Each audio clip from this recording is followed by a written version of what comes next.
There are so many people that have no idea what they want to do in their lives. And again, we only have one life. So we might as well make it the best one that we possibly can. If in 12 months' time, I look back and my life is exactly the same, how would that make me feel? This isn't a trial run. You have one life.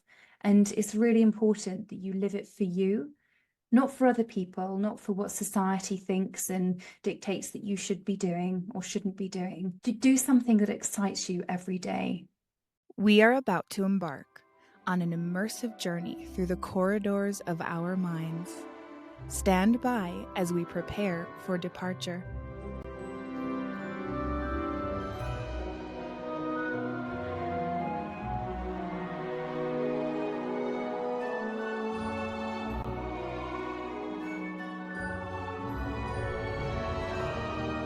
Welcome aboard, everyone, to the Productivity with Peace of Mind podcast adventure. Our journey will begin in just a moment. Inhale deeply and exhale.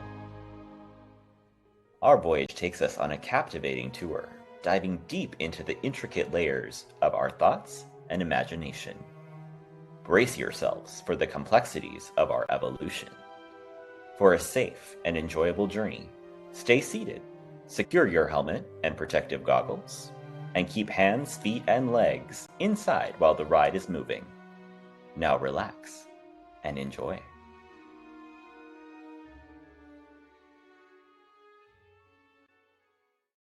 Today we have with us Elsa Hogan, who has an incredible career in aviation, and she also has a passion for helping professionals find their purpose. So has also started life coaching as well to really hone in on helping people find that purpose in their own life and what they're choosing to do. So welcome, Elsa. We are so excited to have you today.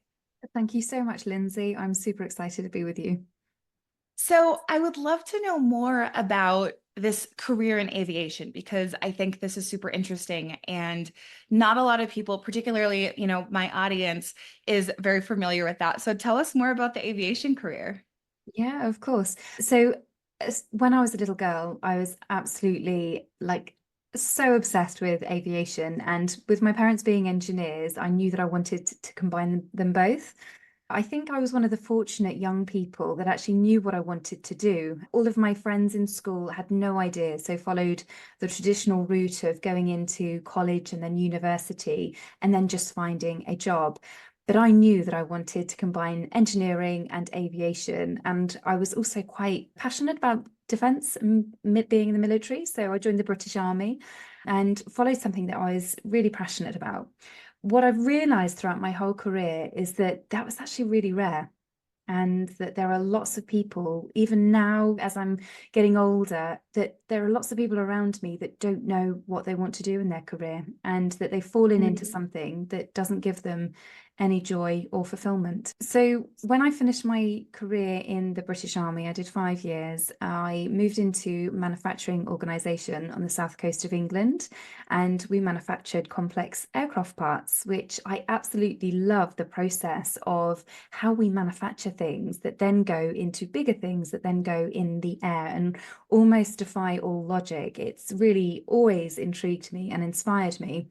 And I got to the point with that where I'd reached the top of the organization. So I was managing director and I did that for some time. But I've always been a lover of learning. And I got to the point where I had almost exhausted all of my opportunities within that business. I took the massive leap of changing the business that I worked for and went into a big corporate aviation company, which is well known worldwide. And it's given me so many opportunities to expand my knowledge, what I know about the industry, what I can learn, how people work, how big corporate works. And it's just been an incredible experience full of opportunities. That's incredible. Well, I think that lifelong learning skill is something that both the listeners can relate to, but also is such a valuable tool and ability, right? Like going through life, because no matter what we want to do in life, no matter what interests us, whether we, know our path ahead of time or not, whether it's something we're just kind of like know that we're interested in or it's something we fall into, being able to continue to learn both keeps it interesting and helps us grow as a human, which is, I think, really important. I couldn't agree more. I think learning, there is just so much knowledge out there. And whether it's about something really technical, about aviation or engineering, Yeah. or whether it's something about the way that our brains work, or how, different things influence us as human beings, it just is inspiring. And I absolutely love reading. So I'm constantly got a pile of books wherever I go that I'm delving into, because I think there's just so much knowledge out there. It's incredible. Yeah, same. I anywhere I go, I have a stack of books, and I'm always being asked, like, really, do you need that many books with you? I'm like, yes, I Yeah. do. So you then added on the life coaching, particularly in the realm of finding our purpose and helping us, narrow in on our purpose. So how did you branch into that? So the reason why I went into life coaching is because back in 2022, I lost my brother. He had taken his own life quite unexpectedly, and it was very sudden. And I went through a period of grieving, as I think anybody would. And I asked Yeah. myself lots of different questions, like, what is the meaning of life? Why am I here?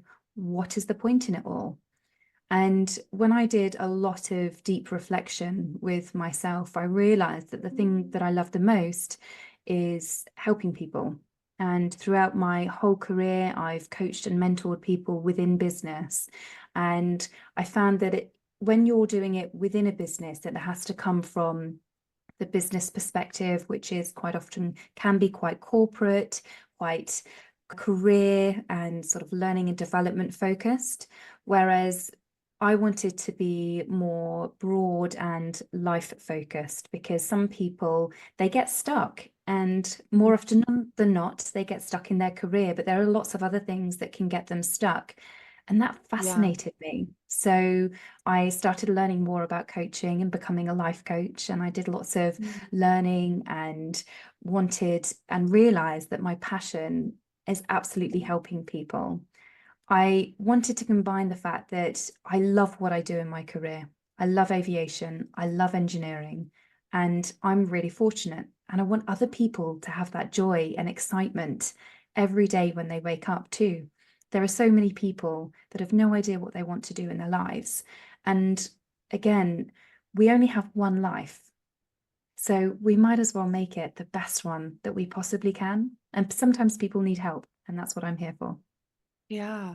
And why do you think it's so important for us to really become clear on that purpose so that we have that direction of where we want to go? I think there's an analogy about being a rudderless boat. If you don't know what gets you excited, if you don't know what your values are, if you don't know what way that you work best, and the things that you don't like in life, if you don't know what success looks like to you, then it's really hard to find that trajectory, to create the plan, to create your dream life.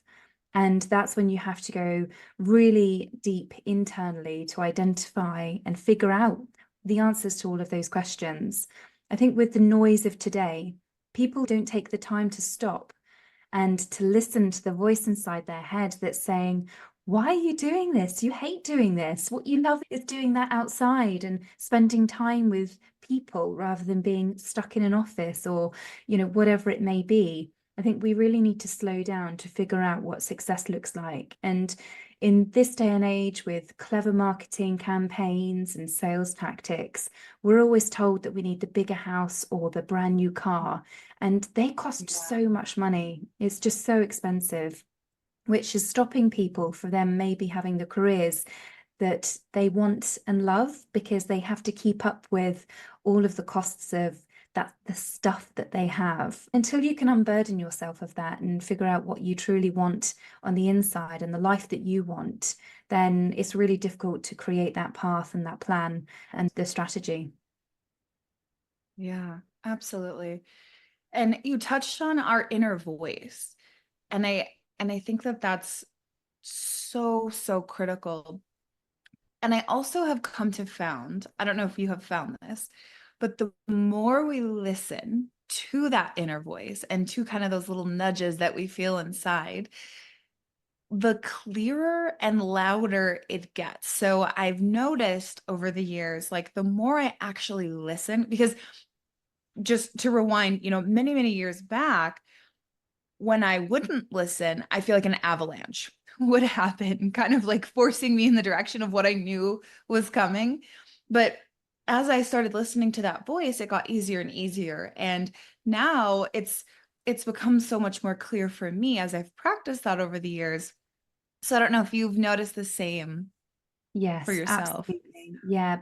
Not only just listening to that voice, your body sends you signs. And again, the noise Yeah. of the day to day, we quite often don't take in those signs of the anxiety. Maybe, our hair might start to fall out if we have stress, or we might have bad skin and nails and things like that. We might feel like we have a knot in our stomach all the time. That's no way to live. Your body is a phenomenal thing that is trying every day to be healthy. And so if we listen Yeah. to it and we're following our dreams and our purpose, and we're doing the things that align with our values and that inner voice, then your body should be thriving too. And so I think it's really important to start listening to that inner voice and listen to your body as well. Yeah.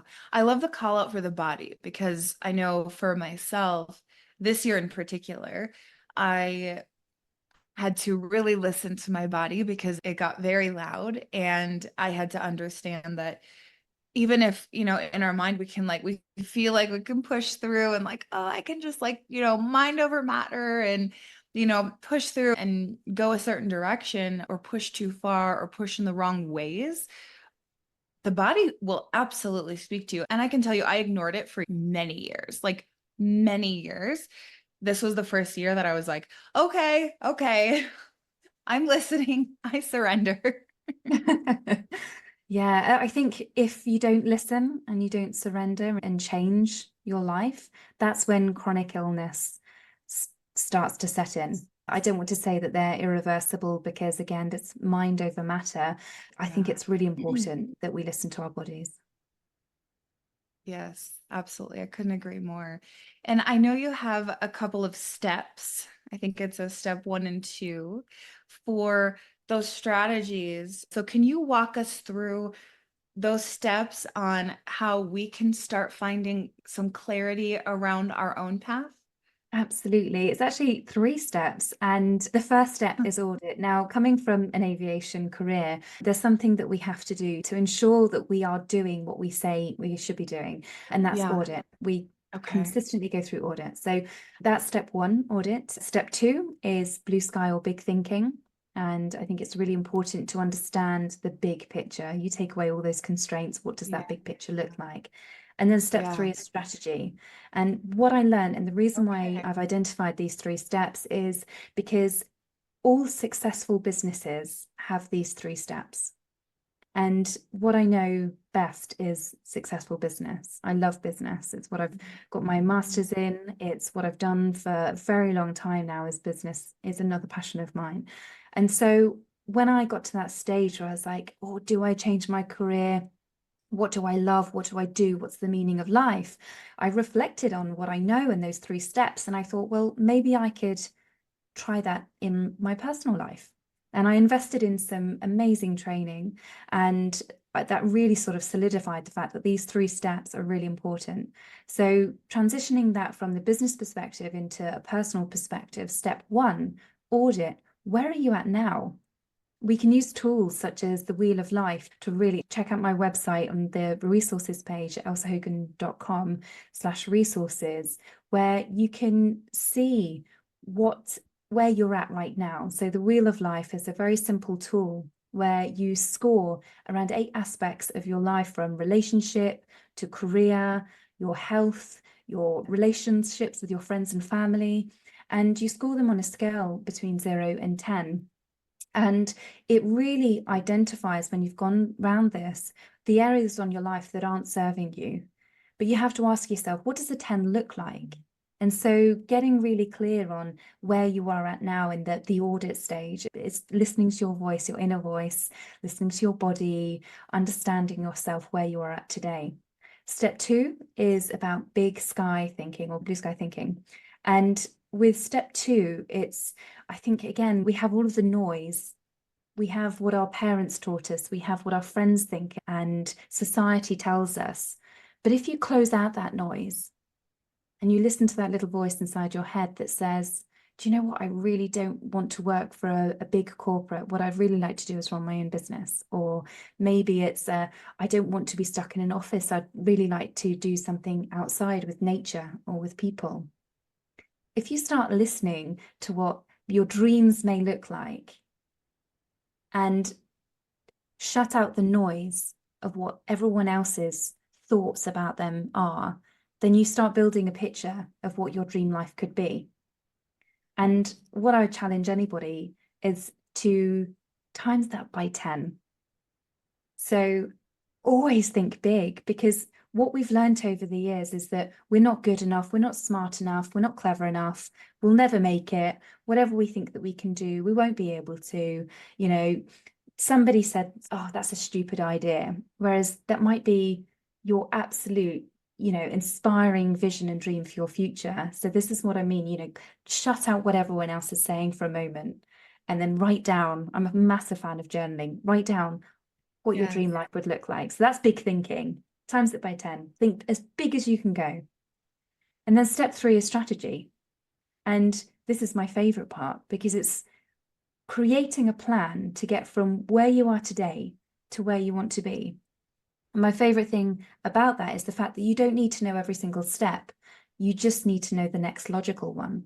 So let's just take an example of maybe you're an accountant at a big organization, and you hate all of the tape that comes with that and all of the rules and the structure. And in the back of your mind, you've always wanted to run your own business. You've always wanted to maybe have your own accountancy firm, but everyone else around you says, no, you'll fail. Did you know that most businesses fail within the first 5 years? All of that noise, but you know that that's what you want to do.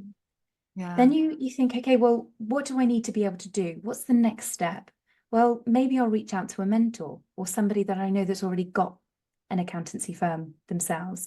Or maybe I need to get some extra qualifications.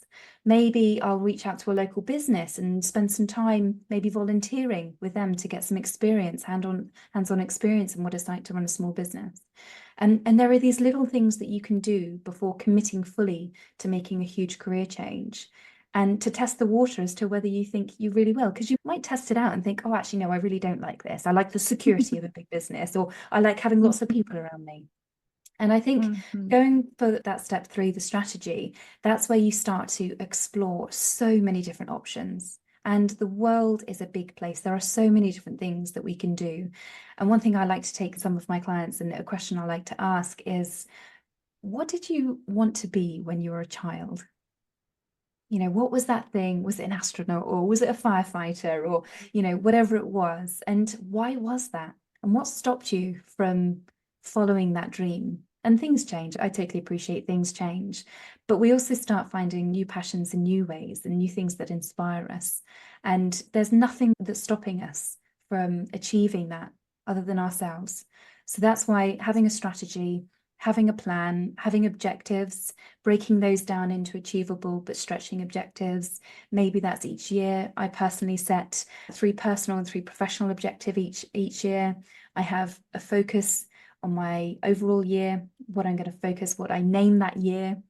So for example, my year this year is feel the fear and do it anyway, because there's lots of things that I wanted to achieve this year that meant that I had to step out of my comfort zone.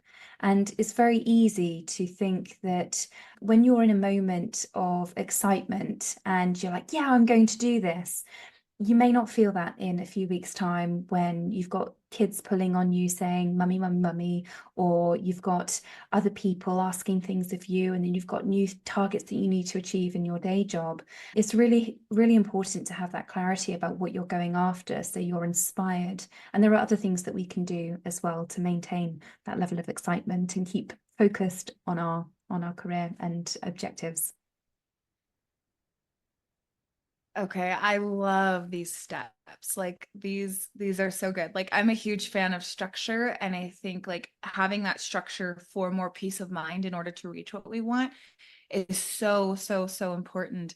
So for number one, for audit, you talked about like, understanding those nudges, right? Going back to those nudges and like, is this what I want? Is that, aligning with what I want? Like maybe you want to go be a speaker, but then you really look at, this is something I have, my students look at is like, look at what it actually takes to do that thing. Like, what does that everyday look like? Like, don't think about the, fancy, events and stages that you'll be on. Don't think of the highlights. Think of the work to get there.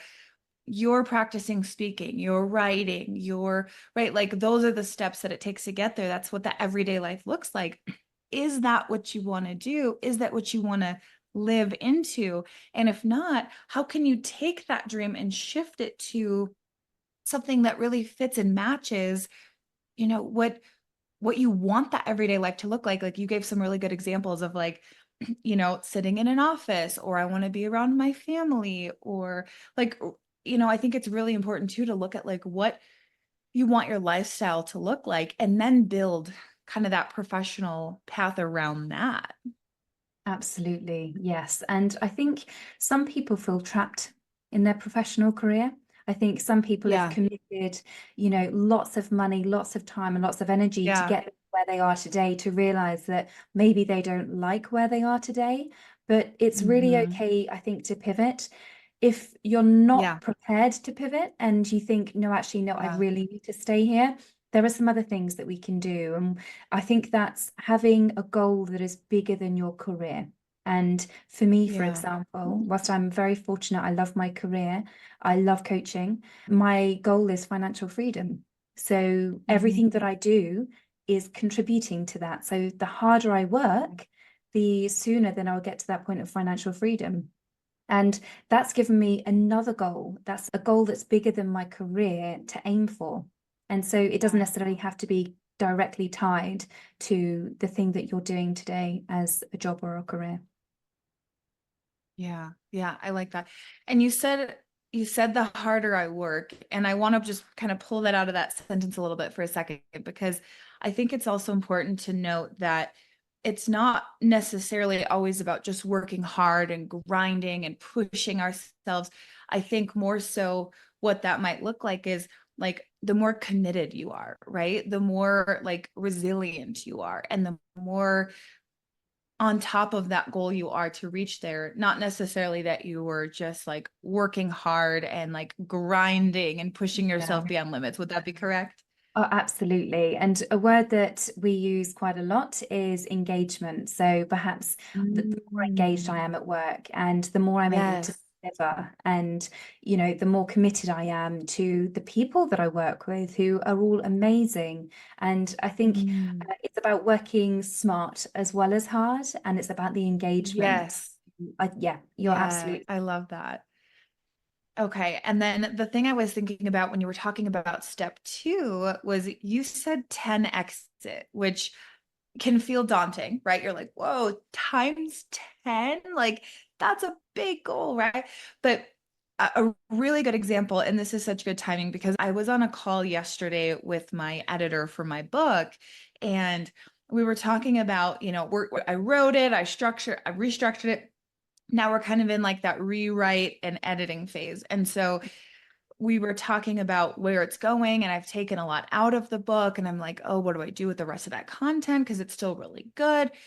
And she had thrown out an idea, and this book has been a dream of mine for like 12 years. Like, I'm not even exaggerating, like a very, very long time. And it has very much evolved over the years. It's been rewritten many times on my own. Now I have professional help. So thank goodness we're making traction. But the and I also started writing it very young, which is a different story. um, but she threw out this idea of actually making kind of this series. And, the idea of like times 10, as you were saying that for step two for the blue sky thinking, she had said, like, think about how many you want. And I was like, I started with one book. If I 10x it, that makes 10 books. And I'm not going to go into too many details because I don't want to give it away. But the title starts with a few words, and then there's kind of that last word that's kind of the key word.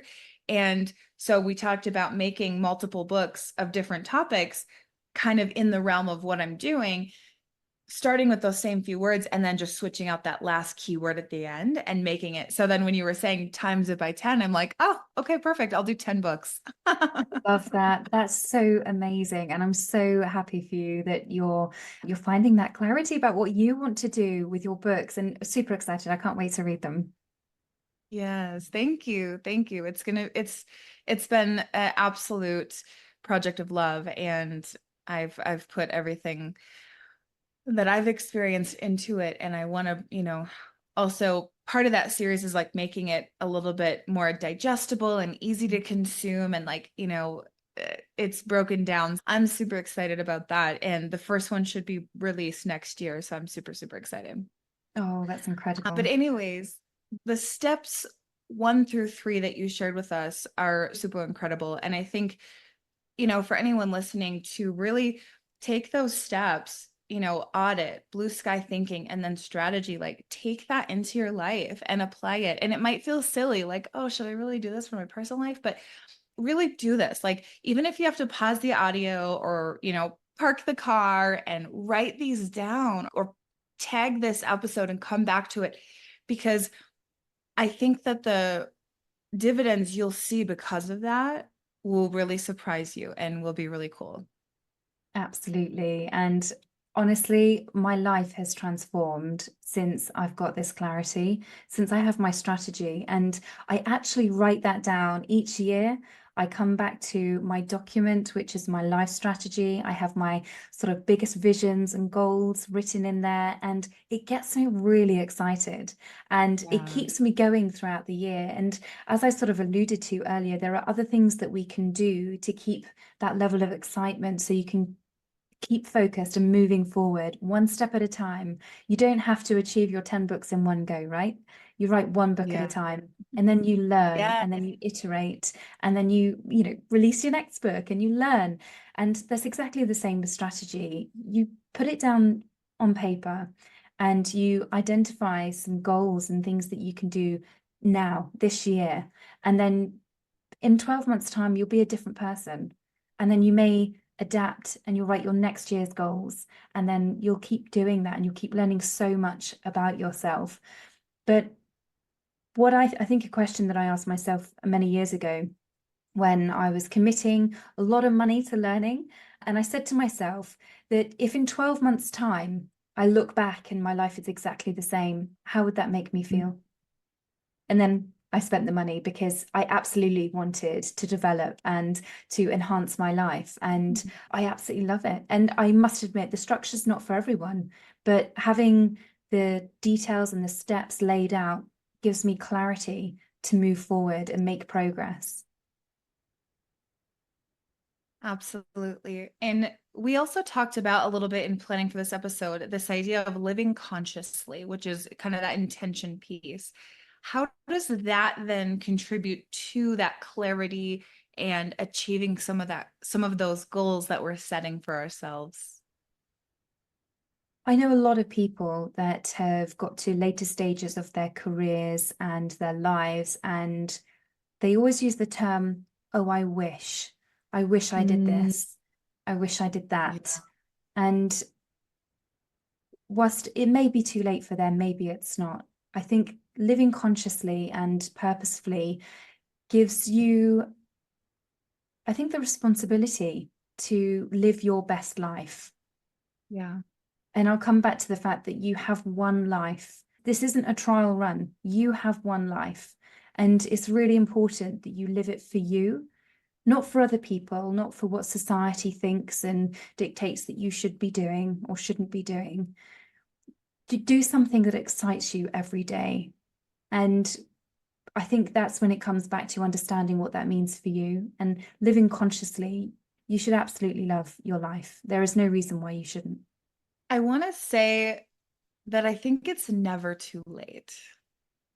That is something I firmly believe. And I think Yeah. that just knowing, even if you have invested your entire entire life, your entire life savings, your entire life income into something, I would almost say you can still turn it around. I have a great mentor in my life who, like, has been this amazing therapist. She does EMDR and all these other things. She's got her PhD, right? She's obviously invested a lot of money and time into this and has done it for many, many years. She's, over that halfway point of life, and all of a sudden decided, I want to do something different. And she went to massage school, and, she still does some of the therapy, but just kind of in her mind, let that PhD kind of just dissolve. And I was so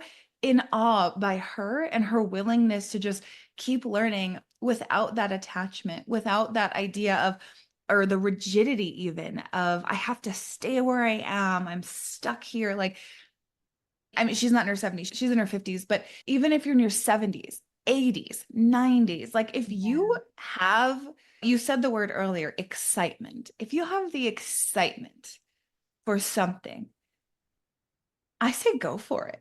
I say bet it all, right? Like, because you said this is the one life. So what are we waiting for, right? Like, okay, so you went down a certain path for so long, and so what? Right? Maybe that's the path you needed to learn what you needed to learn to get to the point you are now, to now be excited about that next thing. 100%. Honestly, I could not agree with you more. I think whatever's got you to where you are today has made you the person that you are today. And you wouldn't be you without those experiences, without the knowledge and learning that has got you to this point.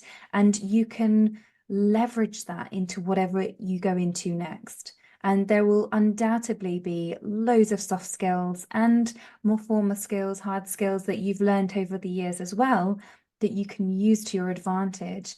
And we're all unique, and it's what you take from what you've learned so far that can help you into whatever you go in the future. Yes.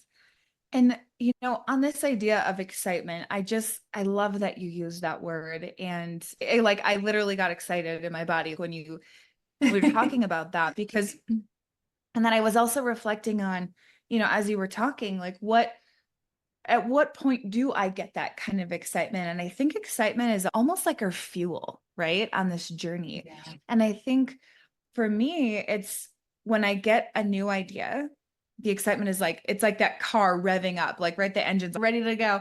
And then also when we're talking about 10xing an idea or a dream and going from one book to 10 as a series and making that a longer term goal, much, much longer term, because that's going to take some time.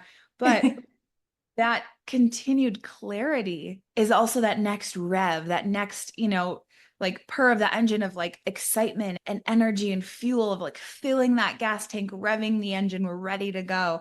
I think that clarity piece that you also work on and work with your clients on is part of what gets that excitement going. Yeah, absolutely. I think there's also times where it's okay to not be excited and to Yes. get through the slog. One thing that gets me Yeah. really excited that I love doing is releasing my blog each week. I absolutely love doing that. I can always find the time for writing my blog because it gets me excited.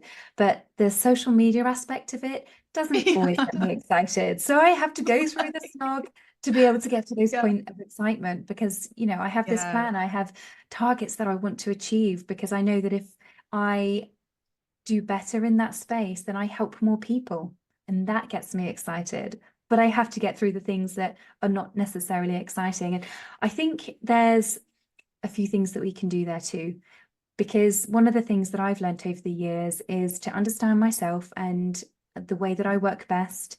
Things like personality profiling, there's some amazing free ones online to understand what I am stronger at and what I'm not so strong at, and to get help for those things that I'm not so passionate about. So the things that perhaps I don't excite me, posting on social media, I don't mind writing them, but the actual effort behind putting them onto social media. I've got other things that I could be doing that are far more valuable and make me more excited. And so how can I outsource the things that don't excite me? Yeah. And that means that I make progress and get more opportunity to do the things that I do love and I do get excited about. So there are lots of different things that we can do when we're creating this life by design, our dream life. And it's just being, I think, more mindful rather than just going back to the boat analogy, just drifting through life rudderless. And then people often ask you how you fit everything in to your schedule as a vice president in aviation, as a mother, as a life coach. Doing all of that is a lot. How do you manage it all?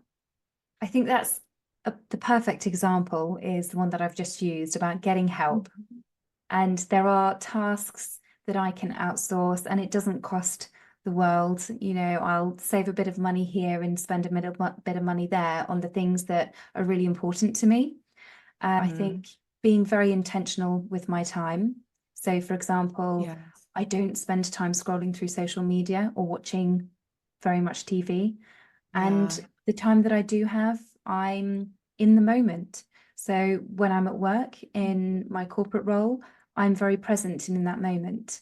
When I'm with my family and my children, I'm in the moment.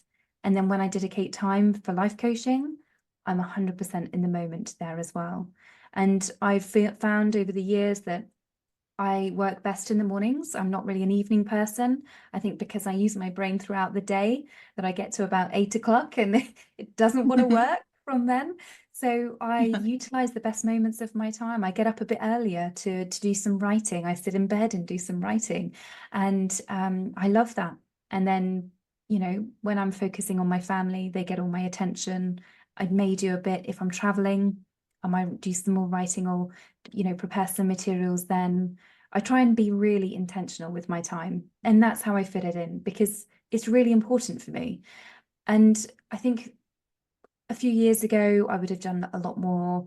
I absolutely love running and triathlons and things like that. I would have done a lot more of that. But right now, you know, my health is good, my fitness is good, but it's not my priority right now. So I've got clarity on what I'm focusing on, and I'm really intentional with my time. I love that. And you also mentioned that one of those goals is the financial freedom for you. And, you know, particularly, you didn't mention this yet in the episode, but we talked about this beforehand and you mentioned investment properties. So how do you also fold that in while still excelling in your job and building a business? Because that also is a lot. So financial independence for me, and this goes back to understanding on step one where I'm at and step two what my dream life looks like. Financial independence for me and my dream life will give me the ability to spend my time with those I love, doing the things I love. I want to travel the world. I would like to take my family with me as well. I'd love to do more coaching, and I can do that from anywhere around the world. And as I started creating the plan and the strategy on how I was going to achieve that, I realized that through my research of financial independence, that there are lots of different ways that you can achieve it. And I had lots of people and contacts that were investing in properties. And I realized that there are really clever ways that you can do that. On top of my day job and coaching and having a family as well, this is one of the moments where I actually seek a professional. So I actually have somebody that supports me to be able to do that. And they do all the project management. They take all of the noise out of property investing for me. And it means that I'm achieving my goal, perhaps a little bit slower because I'm not doing it myself, but I don't have the time. And I recognize that as I was creating my plan. And I'm absolutely loving the fact that I'm able to progress, but with intention. Yeah, so it's almost like an audit and being very real about your resources as well. Yeah, absolutely. I started with the end in mind, what my dream life looked like. I created the strategy step by step, and I just broke it down and realized that if I'm going to do my corporate career, which I love, the coaching, which I love, but I also wanted to do this other thing, how am I going to get around that? And through it, looking up options, learning, investigating, networking as well. I did loads of networking with Yeah. people, understanding how they've sought financial freedom, how they've achieved success. There was this amazing option. I thought, okay, I'll give it a go. And that's what it's all about, you know, understanding different options, because whatever it is that we're going after, we have got options. And we've got this wonderful thing on this tiny little device, which it's got the world behind it, and it's just incredible. So use it, research, use AI. I always use AI all the time. Give me 10 ideas for, you know, if I wanted to Yeah. achieve financial freedom, what things can I do? And these tools, if they're free, it's just incredible. And then you can start building your plan. Okay, well, I'm going to try this one. I'm going to start with one. Okay, I don't have the time. So what can I do? There are always solutions, always look for solutions, and then one step at a time.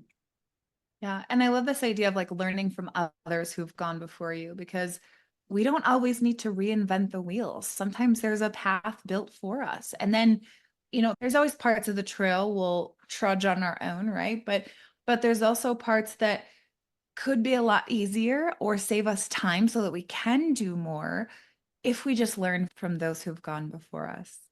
Yeah, and I love the fact that you've already called out that you've got mentors. I'm sure you have many, many more, and a network. I wouldn't be where I am today without the people that have inspired me in, you Yes. know, other things that they're doing.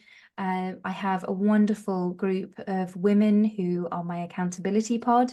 So we check in each Sunday with the top 10 things that we're going to try to achieve this week.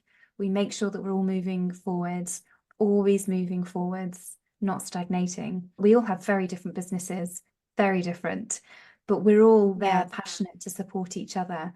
And yeah, I think this social media is a really great place to start, but having real, genuine relationships with people are invaluable. And there's a saying, stand on the shoulder of giants. We don't have to reinvent the wheel. You're completely right. Just research what other people have done that inspire you, and unpick it, understand how they got there, because you can just replicate that if you really wanted to. So you have shared so many incredible things with us today. And if we're wondering where to start in getting more clarity for ourselves, or what the first steps we should take away are, what the first thing we should go do is, what would you say that would be? The first step I would recommend to anyone would be to write down what success looks like for them. I think Mm. understand, actually, I'm going to redo that one if that's okay, because that's more Yep. step two. Okay. Yeah. The first step that I would recommend to anyone would be to start doing their audit, to understand where they're at today. And a great tool that they can use is the Wheel of Life. It's very simple, but it's really impactful to understand where you're at. And you can then start creating a plan about what the one area is that you commit to making a change on. So check out the Wheel of Life and make some notes on that. And you have a free gift for us as well. Do you want to tell us about that? I do, yes. So over my time of coaching, I have recognized that, as I said before, I'm really lucky. I know exactly what I want in life. I've got my strategy and my plan, and not many other people do. And lots of people that I help with finding their purpose in their career. And quite often that means finding something which is really fulfilling and they enjoy. And so I've created a course to be able to help others to find career clarity. So I'll be launching my career clarity course at the end of this year. And for you, I'd like to give you a discount for all your listeners as well. So when my course is launched, if you use the discount code PEACE20, then you'll get 20% discount on my career clarity course. Beautiful. And we will link that in the show notes, as well as linking the resources page with that wheel, all in the show notes so you guys can access that. Well, it has been such an honor to have you on the show, and, you know, really learning from you how to, you know, break that down and get clear and understand why that's so important. So thank you so much for being here with us today. Thank you so much for having me. It's been a pleasure.